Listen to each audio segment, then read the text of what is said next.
Olá pessoal, seja bem-vindo à Livraria Família Cristã. Eu quero agradecer novamente a presença aqui do Brian na Livraria Família Cristã. Seja muito bem-vindo, Brian. Nós vamos falar sobre a Torá Comentada. A Torá Comentada é este belo livro que você está vendo. Está com um preço incrível, pessoal. Só R$ 29,90. É um preço especial, uma edição exclusiva, uma edição para que você tenha acesso à cultura e à literatura. E o Brian vai falar um pouco mais da importância dos comentários que você fez da Torá, que nada mais é do que os 5 primeiros livros da Bíblia, é isso? Sim, Adriel. As pessoas que adquirirem a Torá, elas vão ter acesso a um livro que apresenta aquilo que os judeus consideram mais sagrado em sua escritura, que são os 5 primeiros livros do Antigo Testamento, que para eles, o nome que eles dão é Torá. O texto da Torá respeita a forma que os judeus colocam as suas escrituras em hebraico. No nosso texto nós temos o texto em hebraico com os sinais massoréticos que nós chamamos, mas a numeração do texto também é hebraico. Nossa. Exatamente para garantir que as pessoas que leiam esse texto, caso conheçam o hebraico, tenham a experiência de fazer uma leitura em hebraico da forma como os judeus fazem.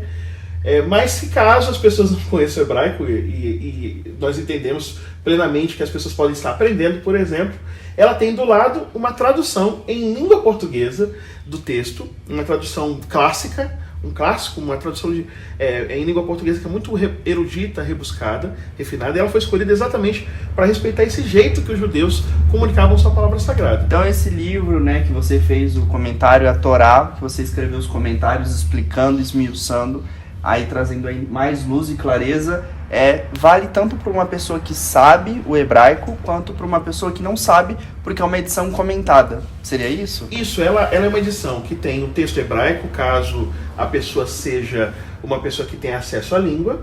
Quem lê em língua portuguesa tem o texto em língua portuguesa. Quem está aprendendo hebraico tem o texto em língua portuguesa do lado do texto hebraico. E quem deseja se aprofundar no texto tem comentários introdutórios antes de cada livro, que aprofundam e discutem o livro por completo. Cada livro da Torá, Gênesis, Êxodo, Levítico, Números, Deuteronômio, inclusive esses nomes são gregos. Nós colocamos os nomes dos textos da Torá em hebraico. Nossa! Ou seja, tem os nomes em hebraico e tem a tradução em português, que respeita os nomes gregos, e aí a pessoa tem acesso a um comentário, e esse comentário, ele ajuda a pessoa a ler esse texto. Então ele é colocado antes do texto para quê? Para que a pessoa possa ler o comentário e depois, ao ler o texto, possa se lembrar do comentário e assim entender o texto que está lendo. Bom, pessoal, agora que o Brian já falou pra gente que antes de cada um dos 5 primeiros livros da Bíblia tem um comentário bíblico, eu queria que você então falasse um pouquinho de cada um dos 5 primeiros livros da Bíblia, ou seja, a Torá. Então a gente poderia começar com Gênesis, algumas curiosidades a respeito do livro de Gênesis, que só quem comprar essa edição comentada da Torá pelo Brian, um conhecimento... o Brian é uma pessoa incrível, pessoal. Você que fica conversando com ele 5 minutos, você já vê que ele transborda aí conhecimento, Ele ama o que ele faz, ele estuda. Como um bom professor, ele consegue explicar, ele consegue facilitar ao invés de dificultar. Não é, Brian? Muito obrigado, Adriel. A gente está fazendo um esforço porque a gente ama esses textos. Bom, antes mesmo de falar de Gênesis, eu quero dizer que o texto começa com uma apresentação. Essa apresentação que aqui está, ela vai falar da Torá como um todo, preparando as pessoas para lerem cada livro da Torá. Então, antes de ler Gênesis, a pessoa vai ler uma apresentação, é uma apresentação da Torá, e lendo essa apresentação, ela vai ter contato com algumas informações, que são informações que ajudam a compreender como um todo Kibuka. Não obstante meu nome ser Brian Gordon Lutalo Kibuka, já é difícil pedir que as pessoas guardem Kibuka. Então eu prefiro deixar Brian Kibuka para que as pessoas possam me encontrar facilmente nas redes. Muito obrigado, viu, Brian? Eu que agradeço, Adriano. Muito obrigado, pessoal, e siga o nosso canal, acompanhe muitas outras novidades aqui no nosso canal no YouTube. O texto da Torá, inclusive, nós trabalhamos com o conceito do que é Torá. Depois nós falamos sobre como a Torá foi analisada por judeus e também por cristãos. Ô Brian, e desculpa te atrapalhar, você que está assistindo o vídeo, você consegue observar que se você entende de Torá, esse livro é para você. Mas se você, como eu, que não entende de Torá, esse livro também é para você. Então, se você tem um conhecimento raso ou profundo, ou se você não tem esse conhecimento, esse livro é para você, porque ele vai explicar o que é, né, o que você acabou de falar, o que é Torá, quando foi escrita, enfim, e muito mais outras curiosidades, né? Vou dar um exemplo para ilustrar isso que você falou muito bem. De fato, quem pega esse livro para ler e não tem muito conhecimento, saberá conceituar a Torá. É quando o nome Torá foi usado, o que significa Torá no próprio Antigo Testamento, a ideia de lei, a ideia de... Torá não é só lei, Torá é também lei, mas a ideia de instrução. Então a pessoa vai entender vários sentidos da Torá. Mas para o especialista, eu vou agora me dirigir a quem é especialista. O especialista está acostumado a trabalhar com história dos complementos, história documental, a história da pesquisa, que pensa como a Torá foi constituída, como ela foi construída como livro. É uma crítica muito difícil, geralmente alemã. Sim. Pois bem, nós dialogamos com essa tradição de instrução alemã, com essa análise, com essa crítica da Torá feita em alemão, com essa investigação, e nós não só fazemos a apresentação dessa discussão de como a Torá foi composta e de como foi o processo de formação da mesma, como nós analisamos as obras mais recentes. Isso quer dizer o seguinte: quem conhece as obras em alemão, geralmente são alemães, até 2 anos atrás, que discutem como é o processo de formação da Torá, verá essa discussão na Torá comentada. Logo, aquele indivíduo que quer aprender coisas básicas sobre o que é lei, quais são os nomes dos livros, de onde esses nomes vieram, consegue aprender. Mas quem não, eu quero aprender alguma coisa, eu quero complementar meu conhecimento que eu aprendi no seminário, que eu ouvi falar que tem uma teoria chamada teoria documental. Pois bem, nós colocamos a discussão da teoria documental toda aqui. Isso permite que seja um livro, como geralmente a gente faz, que seja de preço acessível para muitos públicos diferentes, ajudando a pessoa a ler esses textos. Agora, você me perguntou sobre o Gênesis, eu vou responder. Vamos lá. Quando a gente abre o texto, a apresentação, que geralmente nos livros é 1 página, 2 páginas, aqui nesse livro a apresentação ela é muito longa. Para dizer de forma bem precisa, nós temos só de apresentação 44 páginas. E depois das 44 páginas de apresentação, nós continuamos a apresentação básica por mais 60 páginas. Quando nós terminamos a apresentação, e nós já estamos na página 97, lá na página 97 nós começamos o livro de Gênesis. Então, você vê que é muito completa, né? Não é algo para te tirar a dúvida, para te trazer conhecimento. Essa coleção, pessoal, da Torá, ela possui quase 1.100 páginas. Então, você vê que é um livro bem grosso, é um livro bem denso, e da mesma forma que ele é denso, ele é denso, mas com muita explicação, né? Não é uma densidade a Torá, a gente, vamos falar, basicamente deve ser umas 300, 400 páginas, o restante é tudo basicamente comentário, né? Porque se você for imaginar que os 5 primeiros livros da sua Bíblia, de 66 livros que a Bíblia possui, você imagina que a sua Bíblia ela tem ela é um pouquinho grossa, mas se você tirar só os 5 primeiros livros da Bíblia, isso são poucas páginas, e aqui a gente fez basicamente isso virar 1.100 páginas, né, Brian? Então... Sim.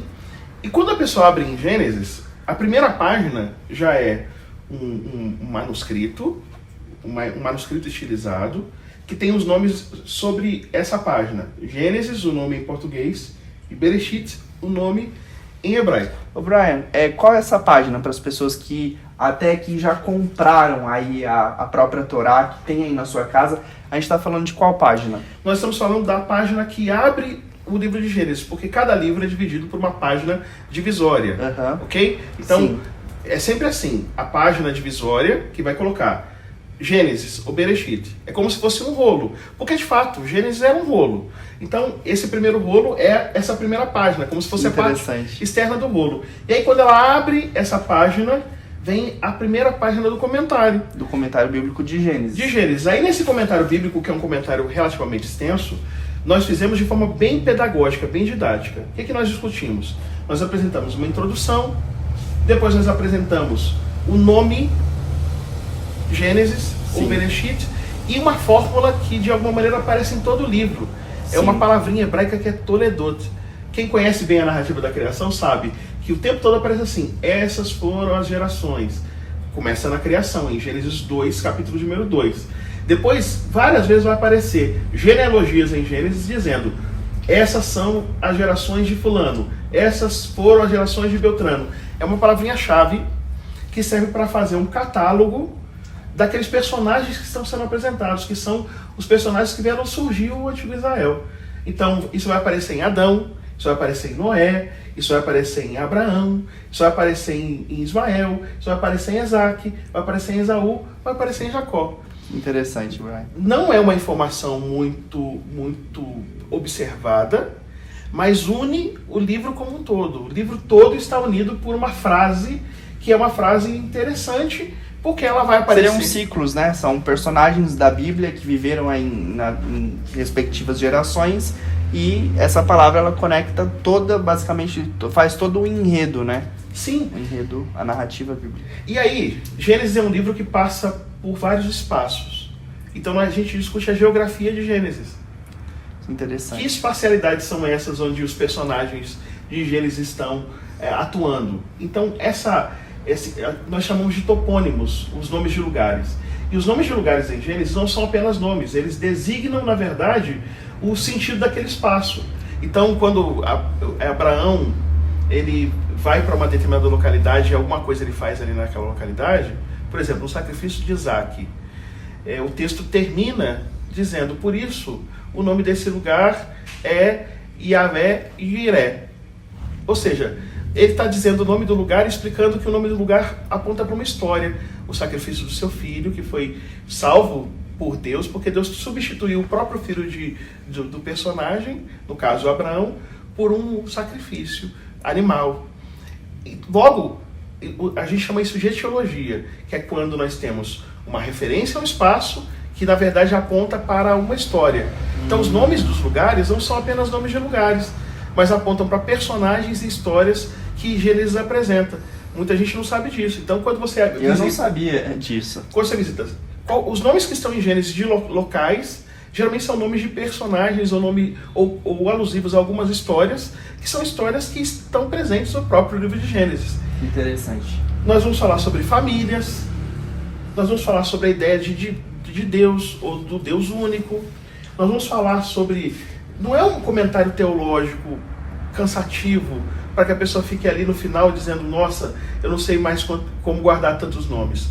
É um comentário que discute... O que você lê e não entende nada, né? O Brian, eu sempre digo para as pessoas que seguem a Livraria Família Cristã, o importante não é quantidade, sim qualidade. Se você comprar um livro desse com quase 1.100 páginas, se você ler 30 páginas por dia, se você ler 15 páginas por dia, você pode ter certeza que você vai ler 15 páginas e você vai entender o que você está lendo. Você não vai ler uma quantidade de 15, 20, 30 páginas e não vai gravar nada, não vai entender nada, porque o objetivo é explicar e trazer conhecimento, né? É uma aula que o Brian está dando, e que você que está aí na sua casa, você vai conseguir entender exatamente o que ele está falando. Ele está simplesmente pegando o livro que ele fez o comentário e ele está falando alguns tópicos, você já vai entendendo, isso já vai vindo uma clareza, imagina lendo. Sim. Que gostoso que é. Claro que quando nós pensamos em Gênesis, as pessoas que nos assistem sabem que Gênesis é o livro da criação. Então, óbvio que nós tínhamos que falar sobre a história da criação. Então tem uma parte do livro dedicada à criação do céu e da terra. Quer ver como em Gênesis as coisas não são acidentais? Em Gênesis não é a criação do céu e da terra, é a criação dos céus e da terra. Porque a palavra céu, em hebraico, shamayim, é uma palavra plural. Sim. A palavra céu vem de maim. Maim são águas. Sim. Então os céus são a shamayim, as águas de cima. Por isso que chove. Exatamente. Porque os céus têm as águas... Por isso que o céu é azul. E o mar é azul, porque os céus são as águas de cima. Quando em Gênesis fala céus e terra, no princípio criou Deus os céus e a terra, céus e terra são dois extremos. Aquilo que está acima de nós e aquilo que está abaixo de nós.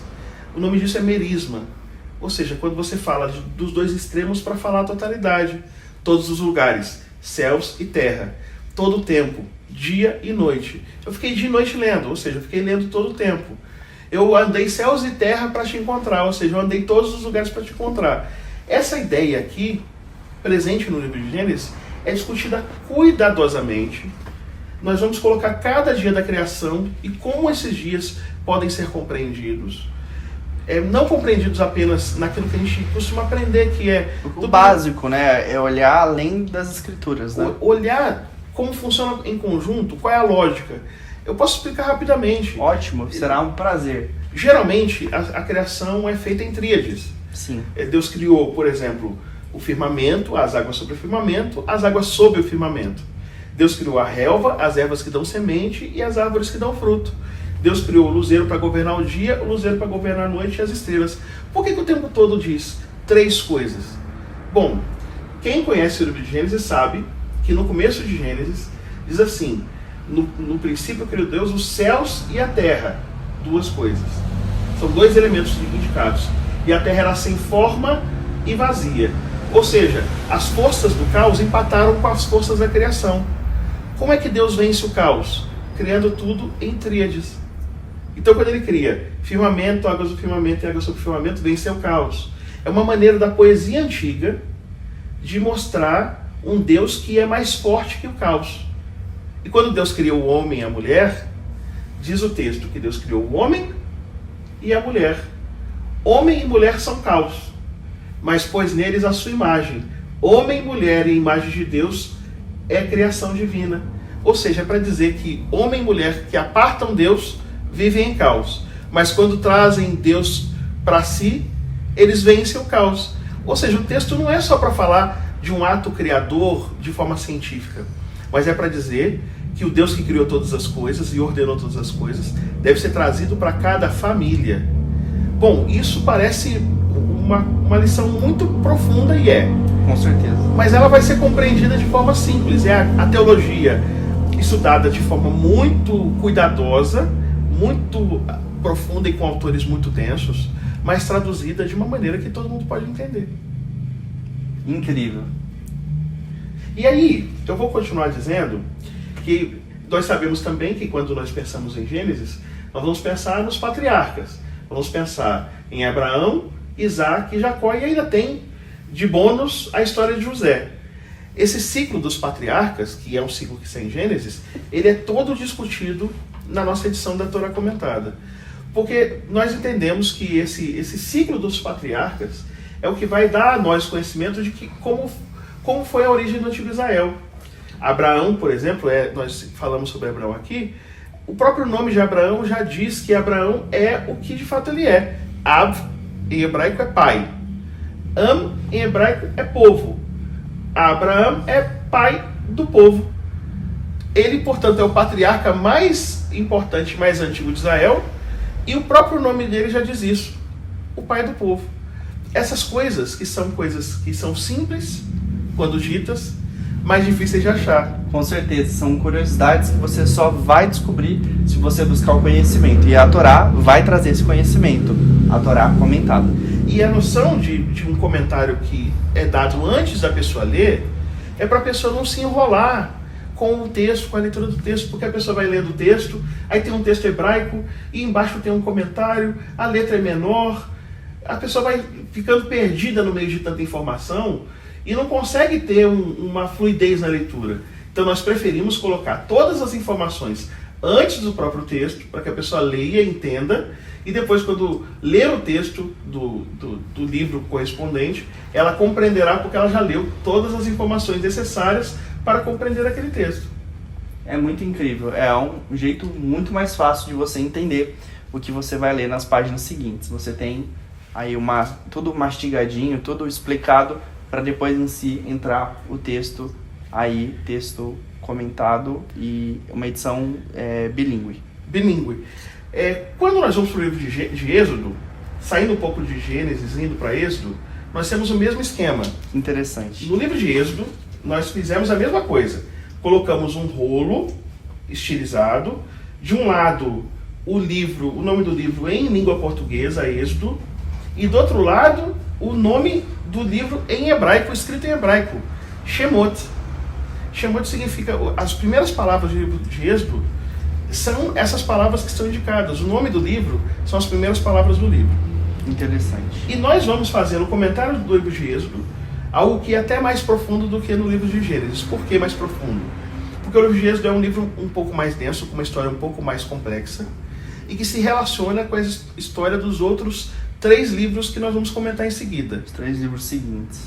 Ou seja, se Gênesis falava da origem da humanidade e também da origem do povo de Israel, agora a libertação e a peregrinação estão no livro de Êxodo, Levítico, Números e Deuteronômio. Logo, nós precisávamos fazer um reforço na explicação do livro de Êxodo, para que o livro de Êxodo servisse de base, para que a pessoa pudesse ler bem Êxodo e assim ter subsídios para entender a discussão, por exemplo, do livro de Números, que é um livro que depende de que a pessoa conheça Êxodo para compreender as diferenças de Êxodo com Números, para compreender direito Números.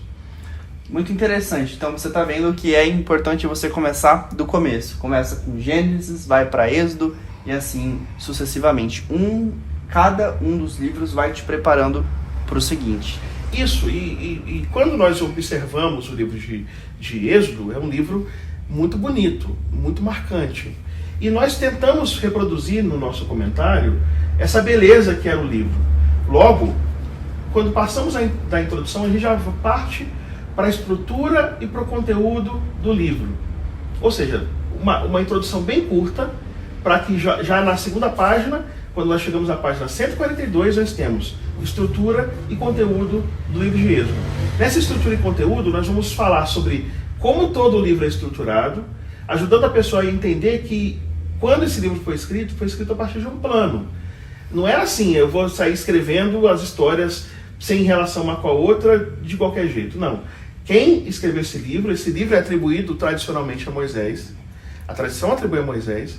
Esse livro foi escrito, ele foi planejado para ser um livro que a pessoa compreendesse passo a passo como era o sofrimento do povo de Israel, como Deus ouviu esse sofrimento, como ele providenciou um libertador, como esse povo saiu da terra de opressão e como esse povo sofreu e padeceu nas suas peregrinações, mas Deus visitou o povo, entregou para o povo a lei e assim por diante.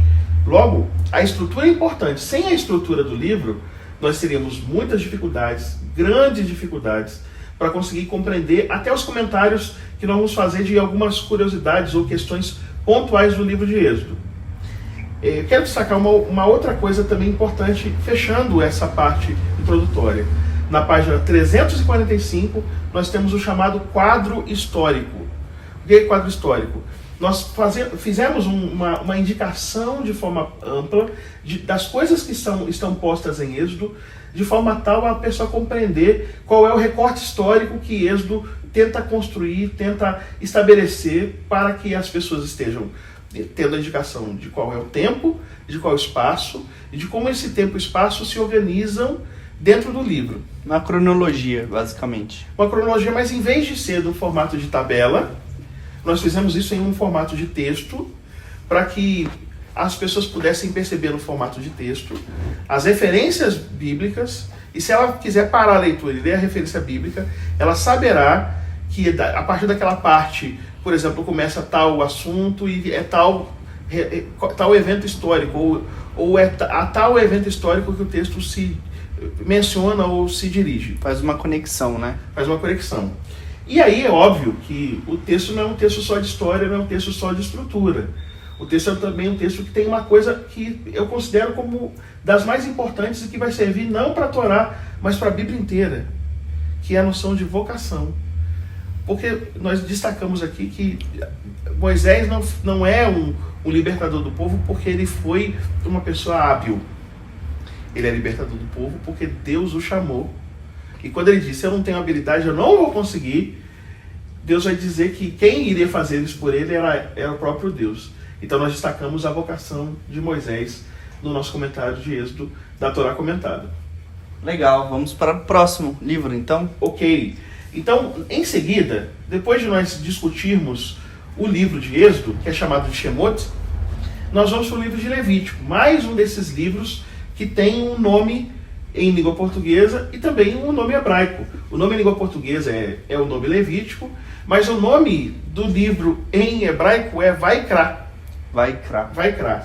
Nós vamos explicar o significado desse nome, nós vamos indicar nesse livro a estrutura que ele tem e o tema geral do livro de Levítico. O tema geral de Levítico é santidade. Mas até para discutir santidade, precisa saber o que significa santidade no livro de Levítico. Então nós vamos fazer uma discussão de como santidade é uma exigência para os sacerdotes, para o próprio povo, e vamos explicar nesse texto, em particular, já que é um texto de Levítico, é um texto que apresenta os sacerdotes como figuras muito importantes, nós vamos dedicar uma parte do nosso comentário para falar sobre os sacerdotes do povo de Israel. Que interessante, gente. É história pura, né? É a Bíblia, a palavra de Deus. Se tem sacerdote, tem culto. Onde tem sacerdote, tem culto. E se tem culto, a gente também explica o contexto cultístico de Israel, para que possa se compreender, a partir do livro de Levítico, quais são as referências feitas em Levítico ao culto e o sentido e significado dessas referências. Depois, nós vamos trabalhar, depois de a gente discutir a questão do sacerdócio, nós vamos trabalhar com uma outra noção que vem do sacerdócio. Se tem sacerdócio, tem culto. Se tem culto, no Antigo Israel tem oferta. Então nós temos agora sim um quadro que vai separar cada tipo de oferta com o nome em hebraico que era dado no livro de Levítico, com a tradução desse nome, qual é o jeito que essa oferenda é dada e onde está no livro de Levítico. Ô Brian, para as pessoas que estão assistindo, existem mais ou menos quantas aí que estão nesse comentário? Olha como para dar um gostinho aí para quem está assistindo o vídeo. Eu vou mostrar, é um quadro pequeno, porque nós sintetizamos. Então você vai ver 4 campos apenas. Mas não significa que sejam 4 informações apenas. Por quê? Porque a oferta será queimada, ou seja, se a oferta é colocada no fogo, como que faz um churrasco? Era isso mesmo, era um churrasco. As pessoas inclusive comiam a carne. Elas matavam o animal, ofereciam o animal a Deus, subia o aroma suave e elas comiam aquele conteúdo. Uma parte ficava com o sacerdote, uma parte com os sacrificantes. Então era uma grande churrasqueira pública em que as pessoas iam fazendo e os sacerdotes eram também hábeis no cozimento. Eles sabiam cortar, sabiam assar, sabiam servir e também sabiam comer. Ok? É igual fazer uma refeição, né? Se você não tiver todo o ritual, você pode ter a carne, mas se você não souber cortar, não dá bom, né? Então nós explicamos isso. Interessante. Se é um animal inteiro, se é um animal puro, se é um boi, uma cabra, um cordeiro e pombos, ou se é um carneiro, nós explicamos. Vai ser uma oferta queimada. Oferta queimada em hebraico é olá. Olá não é oi, olá é oferta queimada. E aí nós vamos mostrar onde aparece no livro de Levítico a oferta queimada. Mas também pode oferecer uma oferta de grãos. Ou seja, tirou o fruto da terra. É muito comum, né? Isso até hoje. No Nordeste, de onde venho, quando chega na época da colheita, as pessoas estão colhendo milho, aí vem a festa da época da colheita. E as pessoas se reúnem em torno da fogueira para comerem os produtos da terra. O que a gente chama de festa junina não é nada mais nada menos do que uma festa como a festa da Bíblia, que é a festa da colheita. Interessante. Então essa oferta de grãos, que é com farinha e óleo, ela é uma oferenda a Deus. Mas também tem ofertas que são ofertas para o bem-estar. O indivíduo está bem, quer agradecer a Deus porque tudo... Uma gratidão. Bem. A gratidão. Então essa oferta pacífica, ou seja, oferta porque eu estou em paz, eu concluí... De caridade, né? A palavra shalom, que é traduzida por paz, não é só paz, é quando eu consegui chegar a bom termo. Quando eu consegui chegar no final. Quando Cristo na cruz fala tetelestai, está consumado, a palavra aramaica, ou a palavra hebraica que ele utilizou, é uma palavra que vem de shalom, que vem desse vocábulo shalom.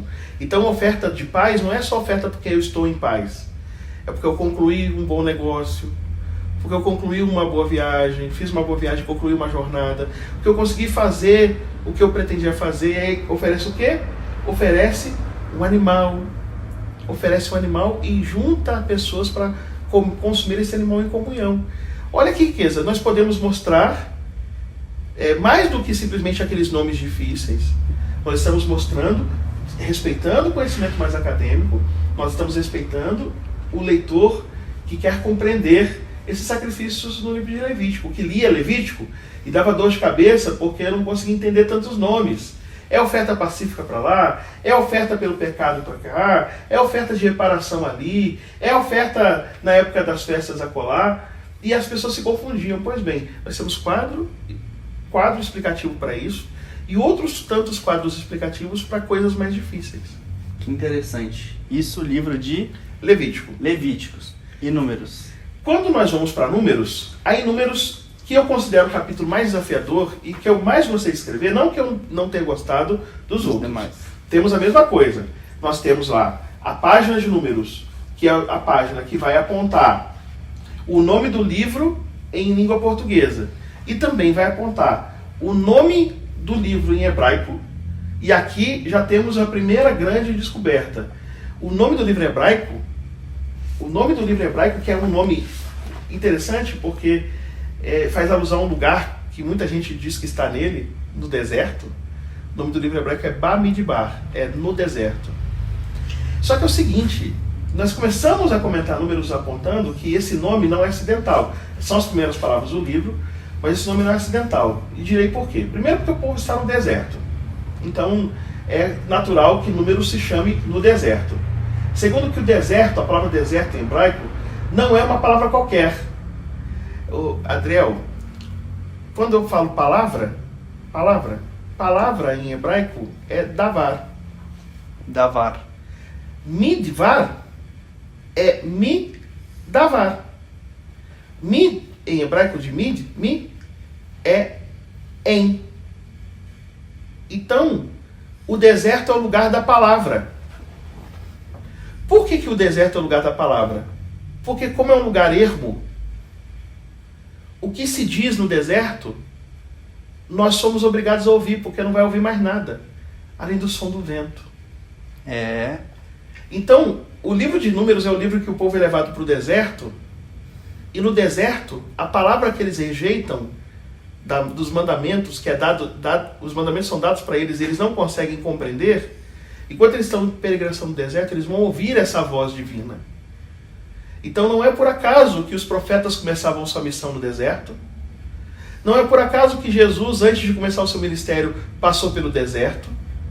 Não é por acaso que o povo de Israel passou 40 anos dando voltas no deserto para entrar na Terra Prometida. Sim. Porque o deserto é o lugar para ouvir Deus falar. Sim.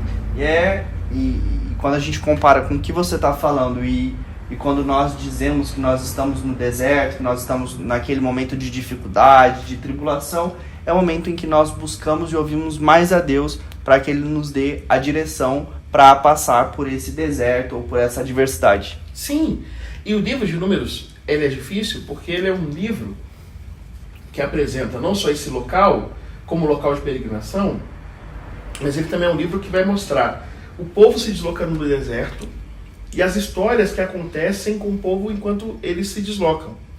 Os censos que aparecem em Números, não é por acaso que o nome do livro em grego é aritmoi, de onde vem o nome Números. Porque há muitos números, o povo é contado. E esse censo aparece no livro. Que interessante, né? E esse censo que é feito, ele é seguido, e nós vamos seguindo no livro, o povo vai numa jornada de 3 etapas. E essa jornada de 3 etapas, o povo recebe uma lei, o chamado Código Sacerdotal, que está logo no começo do livro de Números. E quando nós vamos avançando no livro de Números, nós vamos avançando também aqui no nosso comentário, ajudando o leitor a perceber os eventos que acontecem numa região específica, que nós vamos destacar, que é a Transjordânia. Dos capítulos 22 aos capítulos 36 de Números, os eventos acontecem lá na Transjordânia, lá no além do Jordão, já preparando o povo para atravessar o Jordão e ir para a Terra Prometida. Logo, a beleza dessa jornada do povo, uma jornada de descoberta, de reconhecimento. 40 anos, né? Não é pouco tempo. É muita coisa. É uma jornada de descoberta, é uma jornada de conhecimento, uma jornada de receber a voz de Deus, é uma jornada de ouvir a Deus no deserto.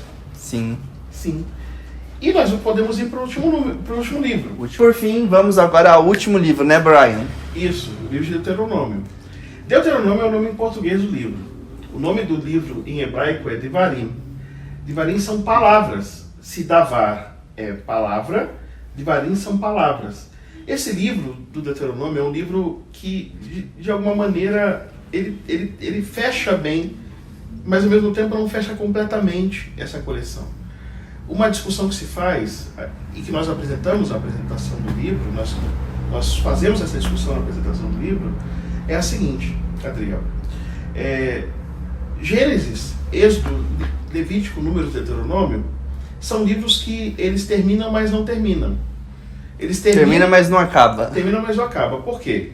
Porque se eles falam do povo na jornada e do povo diante da Terra Prometida, ou seja, um ciclo de fato tem fim, inclusive o ciclo termina com a morte de Moisés, e essa morte é narrada nesse livro, que é o livro final. A Terra Prometida não foi ainda conquistada. E toda a discussão, desde Abraão, em Gênesis capítulo 12, você vai receber uma terra. Sai da tua terra, da tua parentela, e vai para a terra que eu te mostro. Foi essa a proposta feita por Deus para Abraão, lá em Gênesis 12. E essa terra, que Abraão recebeu a promessa de que teria a posse dela, essa terra, nós terminamos o livro de Deuteronômio, o povo de Israel está diante dessa terra, mas o povo de Israel não está ainda de posse dessa terra. Isso vai acontecer no próximo livro. O outro livro é o livro de Josué. Só que Josué já está fora da Torá. Claro que houve quem pensasse, Adriel, que por causa disso, talvez não devêssemos pensar num Pentateuco. Pentateuco significa 5 rolos. Sim. Deveríamos pensar num Hexateuco. Hexateuco significa 6 rolos. Porque, para muitos, a história se conclui no livro de Josué. Há quem pense até que devemos considerar um heptateuco, um octateuco, um eneateuco. Nossa. Porque a história ela vai fechando, mas não totalmente. Termina, mas não acaba. Continua. Como se fosse uma série, né? Isso. Chega naquele final, vamos entrar na Terra Prometida. Só no livro seguinte, na temporada seguinte, vai mostrar o desenrolar na Terra Prometida, né? Exatamente, exatamente. Mas é claro que a Torá termina aqui nessa parte, porque a Torá o objetivo final não é falar sobre a conquista da Terra Prometida, mas é apresentar tudo o que o povo de Israel precisa fazer e viver, crer e manifestar essa crença através da ação, para que o povo seja um povo bem-sucedido. Por isso que nós vamos mostrar aqui no comentário a importância de perceber os antecedentes do Deuteronômio, e além disso nós vamos indicar nesse comentário uma síntese dos temas, mas vamos destacar de forma muito cuidadosa a parte final do Deuteronômio, que é a proposta para o povo de bênção e de maldição. Uma vez que o povo vai entrar na Terra Prometida, dependendo da sua ação, esse povo será abençoado. Dependendo da sua ação, esse povo não será bem sucedido. É assim que fecha o livro do Deuteronômio. Obviamente, o livro do Deuteronômio ele fecha com uma abertura para o futuro em que o povo conquistará a terra e decidirá o que fará diante da palavra de Deus. Mas a palavra de Deus que diz o que o povo deve fazer já está toda posta. Os códigos de leis estão feitos, os mandamentos foram dados, e assim o povo tem como escolher, porque tem um conhecimento prévio do que Deus deseja. E nós destacamos aqui, por fim, uma coisa que eu quero que as pessoas considerem que vale para todos os livros. Todo final de comentário há uma bibliografia cuidadosa. Nós podíamos lançar mão de livros em português para a bibliografia, mas nós quisemos os livros que são os livros mais relevantes da pesquisa desse livro, para que o especialista pegasse essa bibliografia e dissesse, complementasse, fosse além, soubesse que ele foi tudo escrito a partir de uma referência muito boa, uma referência atualizada. São os melhores livros que estão aqui. Para quem está estudando, para saber que livros são esses. Livros que às vezes não estão disponíveis em português e que ele gostaria de saber quais são esses livros, então ele verá aqui numa relação. Então nós temos uma bibliografia cuidadosa, com referências atuais, mas também obras clássicas, que são obras importantes até hoje na pesquisa de cada um dos livros da Torá. Interessante. Nós ouvimos uma pequena explanação Claro que em pouco tempo de vídeo nós não conseguiríamos falar de 1.100 páginas de conteúdo, de conhecimento que o Brian cuidadosamente escreveu para que você conseguíssemos entender e destrinchar aí os 5 primeiros livros da Bíblia, que é a Torá, não é? Sim, e eu espero que as pessoas que leiam a Torá comentada percebam como a Torá comentada ela foi feita pensando mesmo em você, leitor, em você, leitora. Uma vez que nós pensamos um livro com um preço acessível, um livro que, em segundo lugar, tivesse uma bibliografia para ajudar você a aprofundar sua pesquisa, um livro que tivesse uma linguagem acessível para as pessoas que estão tendo contato pela primeira vez com esses livros da Bíblia, mas um livro que também permitisse ao especialista, aquele que já trabalha há bastante tempo na investigação, na pesquisa desses livros, tivesse uma discussão interessante com alguém que estudou esse assunto e que de fato deseja trocar conhecimentos e trocar informações e, portanto, só faz sentido a existência desse livro se você lê-lo e se nós pudermos interagir e discutir para que o conhecimento seja cada vez mais partilhado e também possamos crescer no conhecimento desses textos que são os textos da Palavra de Deus. Que legal. E uma última pergunta, Brian, se as pessoas quiserem te seguir nas redes sociais, você tem alguma página, você tem algum meio de contato? Porque eu tenho certeza que muitas pessoas que estão assistindo esse vídeo vão querer seguir aí o seu trabalho, né? Você é uma inspiração para todo mundo aí que quer conhecer, quer buscar mais aí de Deus, mais das Escrituras. Muito obrigado pela oportunidade. Meu nome não é um nome muito comum, Brian Kibuka. Então, se colocar meu nome no Instagram, me acha. Se colocar meu nome no Facebook, me encontra. Eu tenho um canal que também está o meu nome lá, Brian Kibuka. Então, em todas as minhas redes eu uso o mesmo nome, Brian Kibuka. Não obstante meu nome ser Brian Gordon Lutalo Kibuka, já é difícil pedir que as pessoas guardem Kibuka. Então eu prefiro deixar Brian Kibuka para que as pessoas possam me encontrar facilmente nas redes. Muito obrigado, viu, Brian? Eu que agradeço, Adriano. Muito obrigado, pessoal, e siga o nosso canal, acompanhe muitas outras novidades aqui no nosso canal no YouTube.